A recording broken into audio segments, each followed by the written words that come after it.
என்ன கோர்ஸ் எடுத்தால் அதிகமாக சம்பளம் வாங்கலாம், ஸ்கில்லை வளர்த்துக்கிட்டீங்கன்னா எனக்கு சம்பாதிக்கலாம். இந்தியா வந்து கண்டென்ட் கிரியேஷனில் ஒரு வைட்டல் ரோல் ப்ளே பண்ண போகுது. ஆக்சுவலாக நிறைய பேர் என்ன சொல்கிறாங்கன்னா ஏஐ தான் டெஃபினட்டாக நோ டவுட். எந்த அளவுக்கு உங்களுக்கு ப்ராக்டிக்கலாக அதை பற்றி நாலேஜ் இருக்குது, ஸ்கில் இருக்குது அப்படிங்கிறது தான் முக்கியம். நிறைய காலேஜில் பார்த்தீங்கன்னா இன்றைக்கி மேக்ஸிமம் அவங்க டைம் ஸ்பெண்ட் பண்ணுறது வந்துன்னா தியரி தான். ஒரு 90% ஆஃப் சாஃப்ட்வேர் டெவலப்பர்ஸ் அவங்க வேலை இன்னும் ஒரு 3 to 4 years 5 yearsல இருக்காது அப்படிங்கிறாங்க. டீச்சர்ஸும் டாக்டர்ஸையும் ரீப்ளேஸ் பண்ணிடும். இப்போ நீங்கள் மதன் கௌரியை எடுத்துக்கிட்டீங்கன்னா யூஎஸ்ல போயிட்டு டிகிரி பண்ணிட்டு தான் வந்திருக்காரு. ஸோ அதெல்லாம் நிறைய விஷயங்கள் தெரியாது. நான் நாளைக்கே மதன் கௌரி ஆக போறேன் அப்படின்னா மதன் கௌரி போயிட்டு அதுக்கப்புறம் ஜோகோவில் ஒர்க் பண்ணிட்டு அதுக்கப்புறம் தான் கண்டென்ட் ரைட்டர் ஆயிருக்காரு. மாசம் 50,000 ரூபாய் 75,000 இந்தியாவில் சம்பாதிக்க முடியும்னா சம்பாதிக்க முடியும். நான் இப்போ 12th முடிச்சிட்டேன், நான் என்ன படிக்கலாம், எனக்கு என்ன ஸ்கோப்? இது வந்து எப்போதுமே காலங்காலமாக 12th முடிச்சோடனே என்ன படிக்கலாம் அப்படின்னு, என்ன படிக்கலாம் அப்படிங்கிறது அவங்க எதை வச்சு மீன் பண்ணுறாங்கன்னா, சார் என் பையனோ பொண்ணோ என்ன கோர்ஸ் எடுத்தால் அதிகமாக சம்பளம் வாங்கலாம் அப்படிங்கிறது தான் அவங்களோட லைஃப்பில் இல்லாட்டி செட்டில் ஆகலாம் அப்படிங்கிறத பொறுத்து தான் இருக்குது. ஆக்சுவலாக இன்றைக்கி நீங்கள் என்ன படிக்கலாம் அப்படிங்கிறது, எந்த சப்ஜெக்ட் எடுத்தாலும் அந்த சப்ஜெக்டில் ஸ்கில்லை வளர்த்துக்கிட்டீங்கன்னா எனக்கு சம்பாதிக்கலாம். இன்னும் சின்ன எக்ஸாம்பிள், கண்டென்ட் கிரியேஷன். இந்தியா வந்து கண்டென்ட் கிரியேஷனில் ஒரு வைட்டல் ரோல் ப்ளே பண்ண போகுது. ஆக்சுவலாக ஸோ இது மாதிரி எல்லா ஏரியாலுமே ஏன்னா நிறைய பேர் என்ன சொல்கிறாங்கன்னா ஏஐ தான் டெஃபினட்டாக no doubt AI is going to play big role. Okay, நீங்கள் அக்ரிகல்ச்சர் கற்றுக்கிட்டாலும் இன்றைக்கி ஏஐ கற்றுக்கணும், இல்லை மெடிக்கல் கற்றுக்கிட்டாலும் ஏஐ கற்றுக்கணும், கம்ப்யூட்டர் கற்றுக்கிட்டாலும் ஏஐ கற்றுக்கணும். எனி திங் நீங்கள் கற்றுக்கிட்டாலும் என்ன படித்தாலும், சார் நான் ஃபினான்ஸு அப்படின்னாலும் நீங்கள் ஏஐ நீ கற்றுக்கணும். ஸோ அந்த அளவுக்கு தான் இன்றைக்கி மார்க்கெட் போக போகுது. ஸோ ஸ்கில்ஸ் தான் இம்பார்ட்டன்ட். ஸோ என்ன படிக்க போகிறேன் அப்படிங்கிறதோட இப்போ வந்து ஜென்ரலாக நான் என்ன சொல்லுவேன் அப்படின்னா, நான் வந்து பிகாம் படிச்சுட்டேன், ஆர் வந்து நான் பிஇ கம்ப்யூட்டர் சயின்ஸ் படிச்சுட்டேன், ஆர் பிஏ படிச்சுட்டேன் அப்படின்னு படிக்கிறதுனால மட்டும் உங்களுக்கு வேலை கிடைக்க போகிறது இல்லை. வெறும் படிப்போ இல்லை நான் இந்த காலேஜில் போய் படிச்சுட்டேன் அப்படின்னு சொல்றதுனால, நான் எஸ்எஸ்எல் படிச்சுட்டேன், ஐஐடியில் படிச்சுட்டேன், இல்லை அண்ணா யூனிவர்சிட்டியில் படிச்சுட்டேன் அப்படின்னு சொன்னீங்கன்னா மட்டும் இன்னைக்கு வேலை கிடைக்க போகிறது இல்லை. எந்த அளவுக்கு உங்களுக்கு ப்ராக்டிக்கலா அதை பற்றி நாலேஜ் இருக்கு, ஸ்கில் இருக்கு அப்படிங்கிறது தான் முக்கியம். ஆக்சுவலாக ஸோ அதுதான் டிசைட் பண்ண போகுது. ஆக்சுவலாக ஸோ அதனால வந்து நான் என்ன சொல்லுவேன் அப்படின்னா, ஸ்கில்லை வளர்த்துக்கங்க. ஃப்ரீலான்ஸ் ப்ராஜெக்டாக இருக்கலாம், இல்லை இன்டர்ன்ஷிப்பாக இருக்கலாம், இல்லை நீங்கள் தனியாக காலேஜை விட்டு என்ன கற்றுக்கிறீங்க ஆர் என்ன பண்ணுறீங்க அதுதான் முக்கியம். ஆக்சுவலாக ஓகே. ஸோ நீங்கள் வந்து இப்போ முன்னாடியெல்லாம் வந்து எப்படின்னா ஒரு டிகிரி பண்ணால் போதும், அதுவும் இன்ஜினியரிங் படிச்சுட்டா காலேஜில் எப்படியாவது வேலை வாங்கி கேம்பஸ் கிடைச்சிரும் அப்படின்னு, அதெல்லாம் முடிஞ்சு போச்சு. இன்னைக்கு வந்து நீங்கள் ஒரு நல்ல கம்பெனிக்கு போகணுன்னா ஃபஸ்ட்டு என்ன சொல்கிறாங்கன்னா, சில கம்பெனிஸ்லாம் ஹேக்கத்தான் வைக்கிறாங்க, இல்லை ஒரு ப்ராப்ளம் சால்விங் ஸ்டேட்மெண்ட் வைக்கிறாங்க, அதை கொடுத்து நீங்கள் சால்வ் பண்ணிட்டு வாங்க, அதுக்கப்புறம் தான் இன்டர்வியூவே. ஓகே ஸோ அதனால் நீங்கள் எதை படித்தாலும் ஸ்கில்லை கற்றுக்கங்க, அதுதான் முக்கியம். ஆக்சுவலாக ஓகே, இன்னைக்கு நீங்கள் ஒரு முன்னாடிலாம் வந்து பார்த்தீங்கன்னா ஒரு இங்கிலீஷ் லிட்ரேச்சர்னே வச்சிங்களேன், இங்கிலீஷ் லிட்ரேச்சருக்கு வேலை இல்லை அப்படிம்பாங்க. இன்னைக்கு இங்கிலீஷ் லிட்ரேச்சர் ஒரு கண்டென்ட் எழுத தெரிஞ்சதுன்னா அவங்களுக்கு நல்ல காசு இருக்குது. ஆக்சுவலாக ஓகே, மாதம் 50,000 ரூபாய் 75,000 ரூபாய் இந்தியாவில் சம்பாதிக்க முடியும்னா சம்பாதிக்க முடியும். இதே நீங்கள் வெளிநாட்டுக்கு, அதாவது வந்து இங்கே உட்காந்துட்டு ஒரு அப்ராட் கிளைண்ட்டுக்கு எழுதுறீங்க அப்படின்னா நீங்கள் டாலரில் சம்பாதிக்கலாம் இன்னைக்கு. ஸோ அதனால் ஆப்பர்ச்சுனிட்டிஸ் ஆர் பிளென்டி இன்னைக்கு. ஓகே, நம்ம கோவிட் வந்து ஒரு நல்லதை நம்ம கொடுத்தது. உட்காந்த இடத்துல இருந்து வேர்ல்டில் வைடில் இருக்க யாருக்கு வேணால் நீங்கள் பண்ணலாம். ஓகே, ஒர்க் பண்ணலாம். ஓகே, அது மாதிரி தான். ஸோ நீங்கள் என்ன படிக்கிறதோட அந்த ஸ்கில்லை வச்சுட்டு ஆர் அந்த ஸ்கில்லை எப்படி நல்லா டெவலப் பண்ணி எந்தெந்த விஷயத்துக்கு யூஸ் பண்ணலாம் அப்படிங்கிறது தெரிஞ்சாதான் இன்னைக்கு நீங்க வேலை வாங்க முடியும். ஓகே, இன்னைக்கு ஐஐடியில படிச்சவங்களுக்கும் வேலை இல்லாம இருக்காங்க. ஓகே, வேற ஒரு நார்மல் காலேஜ்ல படிச்சுட்டு எவ்வளோ பேர் வந்து மாசம் 1 லட்சம் 2 லட்சம் சர்வசாதாரணமா சம்பாதிக்கிறாங்கன்னு எனக்கு தெரியும். ஆக்சுவலா நான் ஒரு ஸ்டூடெண்ட்டை ஒரு 1 இயர் முன்னாடி மீட் பண்ணேன். அவர் வந்து பிஎஸ்ஜியில தான் படிச்சாரு. ஓகே, படிச்சுட்டு இருக்கும் போதே ஃப்ரீலான்ஸ் பண்ணிட்டு இருந்தாரு. மாசம் ஃப்ரீலான்ஸ்ல மட்டும் 1.5 லட்சம் ரூபாய் சம்பாதிச்சுட்டு இருந்தாரு. ஃப்ரீலான்ஸ் கோடிங்ல. தேரியா நீங்க என்ன வேணா பண்ணுங்க, ப்ராக்டிக்கலா நீங்க என்ன பண்ண போறீங்க அப்படிங்கிறது ரொம்ப இம்பார்ட்டன்ட். ரொம்ப இம்பார்ட்டன்ட். ஏன்னா நிறைய காலேஜில் பார்த்தீங்கன்னா இன்னைக்கு மேக்சிமம் அவங்க டைம் ஸ்பெண்ட் பண்ணுறது வந்துன்னா தியரி தான். ம் ஏன்னா நம்ம ஊர் சிஸ்டத்துக்கும் வெளிநாட்டு சிஸ்டத்துக்கும் ஒரு முக்கியமான டிஃப்ரென்ஸ் என்னன்னு பார்த்தீங்கன்னா, நம்ம ஊரை பொறுத்த வரைக்கும் 4 வருஷம் படிக்கணும், 8 செமஸ்டர் படிக்கணும். ஆர்ட்ஸ்னா 6 செமஸ்டரில் 3 மாதம் 4 மாதம் படிப்பேன், அதுக்கப்புறம் ஒரு எக்ஸாம் எழுதுவேன், 4 மாதம் படிப்பேன், ஒரு எக்ஸாம் எழுதுவேன். நீங்கள் இதே ஒரு வெளிநாட்டில் போனீங்கன்னா சில டைமுக்கு எக்ஸாமே இருக்காது. நீங்கள் வெப்சைட் டெவலப் பண்ணுறதை பற்றி ஒரு சப்ஜெக்ட் படிக்கிறீங்க அப்படின்னா நம்ம ஊரில் என்ன அது எல்லாத்தையும் படிச்சுட்டு அதுக்கு ஒரு எக்ஸாமும் எழுதுவோம். பட் வெளிநாட்டில் போனீங்கன்னா அது இருக்காது. என்னன்னா ஒரு வெப்சைட்டை கான்செப்ட் கொடுத்துட்டு உங்களை டெவலப் பண்ணிட்டு வர சொல்லுவாங்க. அவங்களுக்கு அதுதான் எக்ஸாம். அதை வச்சு மார்க்கை போட்டுருவாங்க. புரியுது. இதுதான் ஆக்சுவலா. இப்போ நிறைய பேர் என்ன சொல்றாங்க, சார் நான் எதுக்கு இதெல்லாம் போய் எழுதணும், சாட் ஜிபிடியை போய் போட்டா வந்துரும்னு. சாட் ஜிபிடில வந்துரும், பட் அந்த ஸ்கில் நீங்க ப்ராம்ப்ட் ஒழுங்கா கொடுக்கணும் ஒண்ணு. இன்னொரு விஷயம், அதை வச்சு வெறும் அந்த சாட் ஜிபிடி மாதிரி டூலை உங்களால டெவலப் பண்ண முடியுமா? சாட் ஜிபிடி வேணாம், அந்த அளவுக்கு வேற ஏதாவது ஏஐ டூல் உங்களால டெவலப் பண்ண முடியுமா? அதுதான் முக்கியம். அதாவது வந்து நீங்க ஸ்ரீதர் வெம்பு சார் இருக்கட்டும், சோகோவோட ஃபவுண்டர் என்ன சொல்றாரு அப்படின்னா, ஒரு 90% ஆஃப் சாஃப்ட்வேர் டெவலப்பர்ஸ் அவங்க வேலை இன்னும் ஒரு 3 to 4 years 5 yearsல இருக்காது அப்படிங்கிறாங்க. அவர் மட்டும் இல்லை, மைக்ரோசாஃப்டோட சிடிஓ சொல்றாரு, அது மாதிரி இப்போ மார்க் ஜுக்கர்பர்க் சொல்றாரு. இவங்க எல்லாரும் என்ன சொல்றதுன்னா, இப்போ யாரெல்லாம் கோடிங், ஏன்னா ரிப்பீட்டிவ் கோடிங் தான். ஓகே, நீங்க பண்ற விஷயத்த நாளைக்கு நான் பண்ணுவேன், இல்ல இன்னொருத்தருக்கு பண்ணுவாங்க, இந்த விஷயம்லாம் ஏஏ பண்ணிரும் அப்படிங்கிறாங்க. அப்படின்னா இவ்வளவு பேரோட வேலை என்ன ஆக போகுது? அப்ப அந்த மாதிரி லைக் அந்த டிராவல்ல இருக்கவங்க என்ன டெவலப் பண்ணிக்கணும், அடுத்து எதை நோக்கி போகும்? நிறைய ஏஏ பேஸ்டு டூல்ஸ் வந்துருச்சு, நிறைய ரோபோட்டிக் வரப்போகுது. நோக்கியோ போன் எடுத்துக்கங்க. நோக்கியா ஃபோன் என்ன சொன்னாங்க, ஒரு மெக்கானிக்கல் டிவைஸ். அது ஆக்சுவலாக ஒரு ஃபோனு, அதை வச்சுட்டு பண்ணிட்டு இருந்தாங்க. அதுவே என்ன பண்ணுச்சு, ஆப்பிள் என்ன பண்ணுச்சு, it's more of a software மாதிரி ஆக்கிட்டாங்க ஆக்சுவலாக.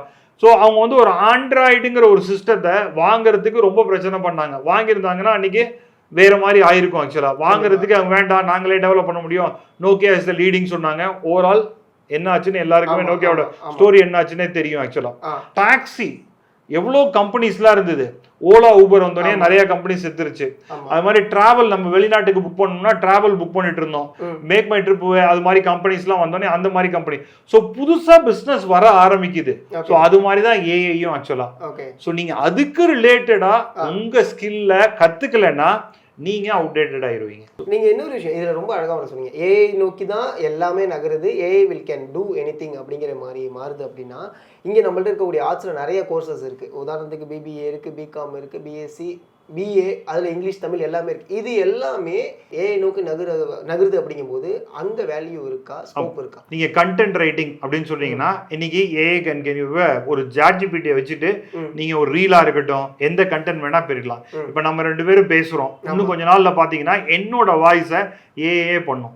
ஓகே, நான் வெறும் ப்ராம்ப்ட் கொடுத்தேன்னா போதும், என்னோட யூடியூப் வீடியோவை ஆல்ரெடி வர ஆரம்பிச்சிருச்சு. அவ்வளோ எதுக்கு நம்ம பல்லு இப்போ பண்ணிட்டு இருக்கோம்ல, பல்லு வந்து ரூட் கெனால் பண்ணோம் அப்படிங்கன்னா இப்போ ஏஐ வச்சுக்கிட்டு, அதாவது வந்து லைட்னிங் இதை வச்சுக்கிட்டு ஒரு டூத்தை கிரியேட் பண்ண முடியுங்கிறாங்க.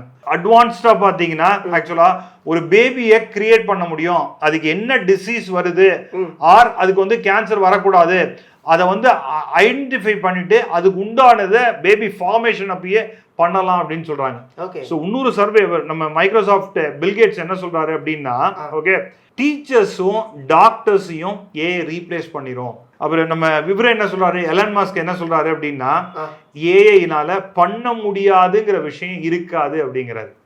ஸோ அந்த அளவுக்கு ஏஐ வந்து இன்னொரு 5 to 10 yearsல ரோல் பிளே பண்ண போதும். சரி, நீங்க ஃபினான்ஸா இருக்கட்டும், பிகாம் எடுத்தீங்கன்னா ஃபினான்ஸா இருக்கட்டும், இன்னைக்கு வந்து நீங்க நம்ம ட்ரேடிங்லாம் வந்து பாத்தீங்கன்னா நம்ம யாராவது வந்து டிசைட் பண்றாங்களா இது வந்து இந்த ஸ்டாக் போகும் அப்படின்னு, AI is going to decide that. One of the biggest accounting firm என்ன பண்ணிருக்குன்னா, அவங்களோட லாஸ்ட் லில்லின்னு ஒரு ரோபோட்டை வச்சுக்கிட்டு லாஸ்ட் 100 yearsல அவங்க என்னென்ன ஒர்க் பண்ணாங்களோ அது எல்லாத்தையும் அந்த லில்லி ரோபோட்ல கொடுத்துட்டாங்க. ஓகே, ஸோ எம்ப்ளாயீஸ்க்கு என்ன டவுட்டா இருந்தாலும் அந்த லில்லி ரோபோட்டை கேட்டா போதும், அது ரெஃபரன்ஸ் கொடுத்துரும். நம்ம ஊர்ல டிகிரி படிச்சாதான் படிப்பு, 12th எல்லாம் படிச்சா படிப்பு இல்லை அப்படின்னு நினைக்கிறோம். நீங்க யூஎஸ்ல எடுத்துக்கிட்டீங்கன்னா, ஓகே, நிறைய ஜென்சிஸ் வந்து யூனிவர்சிட்டி ஃபீஸ் அதிகமா இருக்கு, அதனால நாங்க ஸ்கில்ல கத்துக்கிட்டு வேலைக்கு போறோம். நீங்க கூகுள் எடுத்துக்கங்க, அவங்க டிகிரி கேட்க மாட்டாங்க, உங்களுக்கு என்ன ஸ்கில் இருக்கு அதுதான் முக்கியம். ஓகே, உங்களால கோடிங் பண்ண முடியுமா, உங்களால ஏஐ ரிலேட்டட் வந்து டூல் கிரியேட் பண்ண முடியுமா, பண்ணி காமிங்க. You are appointed. இப்போ நிறைய ஸ்டூடெண்ட்ஸோட மென்டாலிட்டி என்னவா இருக்குன்னா, ஏன் நம்ம டிகிரி படிக்கணும், டைரெக்டாக ஒரு கோர்ஸ் படிச்சுட்டா போதுமே, அது ஒரு 1 இயர் கோர்ஸாக இருக்குது, அந்த கோர்ஸை படிக்க போகிறோம், ஸ்கில் டெவலப் ஆகுது, தென் நம்ம வந்து ஜாபுக்கு அப்ளை பண்ணி போய்க்கலாம். இதை நீங்கள் எப்படி பார்க்குறீங்க? ஓகே, நம்ம கண்ட்ரியை பொறுத்த வரைக்கும் ஒரு டிகிரி இம்பார்ட்டன்ட் ஆக்சுவலாக. ஓகே, ஒரு ஈவன் நீங்கள் இன்ஜினியரிங்காக இருக்கட்டும் ஆர் ஆர்ட்ஸாக இருக்கட்டும், நம்ம கண்ட்ரியை பொறுத்த வரைக்கும் டிகிரி இம்பார்ட்டன்ட். ஏன்னா நம்ம கண்ட்ரியில் வந்து எலிஜிபிலிட்டி கிரைட்டீரியா அப்படின்னு போட்டு என்ன போடுவாங்க பார்த்தீங்கன்னா டிகிரி தான் போடுறாங்க. ஸோ அதனால நம்ம கண்ட்ரியை பொறுத்த வரைக்கும் அது யூஸ்ஃபுல் இல்லை. இப்போ ஒரு பெரிய ஒரு சேலஞ்ச் வித் யூத்ல என்னன்னா, நான் வந்து எடுத்த உடனே ஓகே நான் வந்து இன்ஃப்ளூயன்சர் ஆக போறேன், நான் வந்து யூடியூபர் ஆக போறேன், நான் எதுக்கு படிக்கணும் அப்படின்னு, அதாவது வந்து அவன் என்ன பண்ணாங்கிறது தெரியாது. இப்போ நீங்க மதன் கௌரியே எடுத்துக்கிட்டீங்கன்னா யூஎஸ்ல போயிட்டு ஓகே டிகிரி பண்ணிட்டு தான் வந்திருக்காரு. யூனிவர்சிட்டி ஆஃப் பஃபலோல அவர் படிச்சிருக்காரு. ஓகே, ஸோ அதெல்லாம் நிறைய விஷயங்கள் தெரியாது. நான் நாளைக்கே மதன் கௌரி ஆக போறேன் அப்படின்னா மதன் கௌரி போயிட்டு அதுக்கப்புறம் ஜோகோல ஒர்க் பண்ணிட்டு அதுக்கப்புறம் தான் கண்டென்ட் ரைட்டர் ஆயிருக்காரு. ஸோ அதனால ஆனாரா ஆகலையாங்கிறது டிபேட் இல்லை. ஆனா படிச்சிருக்காரா அப்படின்னா படிச்சிருக்காரு. ஓகே, ஸோ அதை நிறைய எஸ்பெஷலி ஜென்சிக்கு இது ஒரு பெரிய ப்ராப்ளம். நான் அப்படியே பார்த்துட்டு ஓவர் நைட் ஒபாமா வேணா உப்மா தான் ஆக முடியும், ஓவர் நைட் ஒபாமா ஆக முடியாது ஆக்சுவலா. ஓகே, அதாவது 5+4 9னா நீங்க 5ஐயும் போடணும் 4ஐயும் போட்டாதான் 9 வரும். நான் இடையில பிளஸ் மட்டும் தான் போடல, பிளஸுக்கு போல மைனஸ் போட்டேன் அப்படின்னா ஃபார்முலாவே மாறிடும். அது மாதிரி தான் லைஃபும் ஆக்சுவலா. ஸோ அதனால நீங்க வந்து ஓவர் நைட்டா வந்து நான் வந்து டிகிரி எல்லாம் பண்ண மாட்டேன் அப்படின்னு சொன்னா நம்ம ஊரை பொறுத்த வரைக்கும் யூஸ்ஃபுல் இல்லை அப்படிங்கிறது என்னோட கருத்து. நான் தப்பாகவும் இருக்கலாம். மீடியா கோர்சஸ் அப்படிங்கிறது வந்து வைடராக ரீச் ஆனிச்சு. விஷுவல் கம்யூனிகேஷன்ஸாக இருக்கட்டும், அதுக்கப்புறம் தனிப்பட்ட முறையில் சிஜி டிசைனர்ஸ் இதுக்கான கோர்சஸும் பண்ண ஆரம்பிச்சாங்க. மீடியா கோர்சஸ்க்கு வேல்யூ அப்படிங்கிறது இன் ஃபியூச்சரில் இருக்கா, இல்லை இப்போ அவங்க படிக்கலாமா? இப்போ வந்து நான் ஒரு சின்ன எக்ஸாம்பிள் சொல்கிறேன் இதுக்கும். அதாவது வந்து நீங்கள் முன்னாடிலாம் பார்த்தீங்கன்னா மெயின் மீடியான்னு சொல்கிறது வந்து பேப்பரையும் டிவியும் சொல்லுவாங்க. ஆக்சுவலா இன்னைக்கு பேப்பரோட எக்ஸிஸ்டன்ஸ் கொஸ்டினா இருக்கு.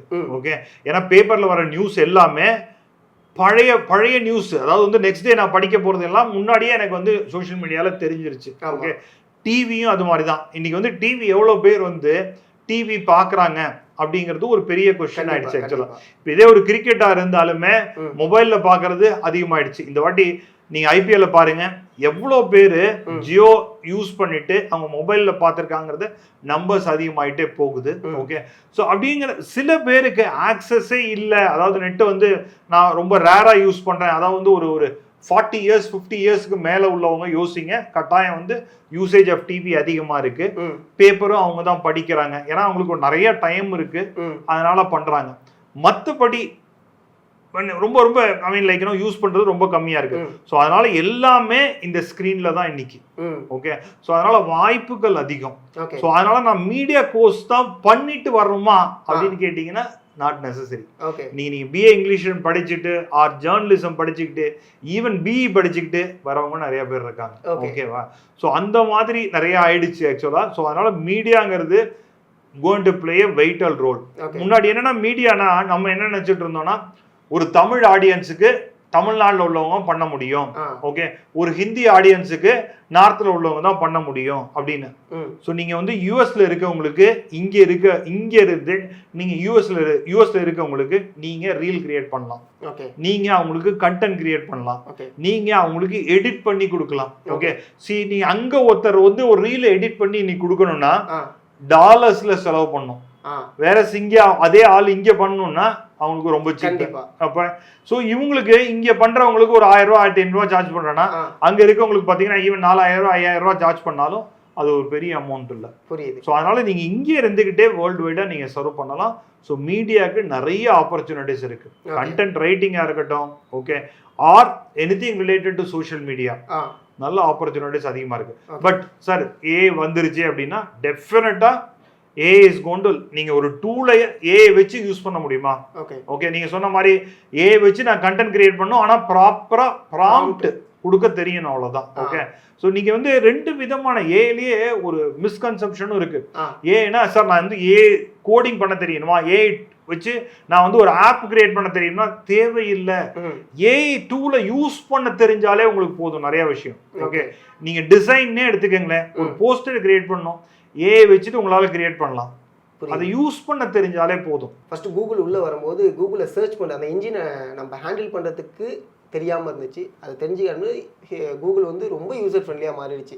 சஃபாரியை தாண்டி கூகுள் தான் இப்போ யூசர் ஃப்ரெண்ட்லி அப்படிங்கிற மாதிரி இருக்கு. கரெக்ட். அதே தான் இப்போ ஏஐமே அதை யூஸ் பண்ண தெரிஞ்சிச்சுன்னா அவ்வளோதான், நீங்க தான் கிங் அப்படிங்கிற மாதிரியான ஒரு விஷயமா தான். அதேதான். அதாவது வந்து சைக்கிள் வந்து ஃபர்ஸ்ட் நம்ம ஏறினோடனே சைக்கிளை வந்து எடுத்து ஓட்டிட மாட்டோம்.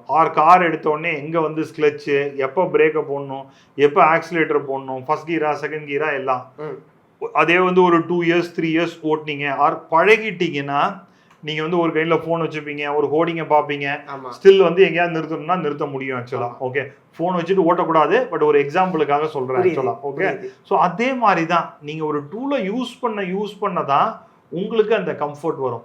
ஓகே, ஒரு முன்னாடியெல்லாம் வந்து ஒரு ஃபியூச்சரு ஒரு டூல்னு எடுத்தீங்கன்னா அதோட லைஃப் டைம் வந்து 20 years இருந்தது, 10 years ஆச்சு.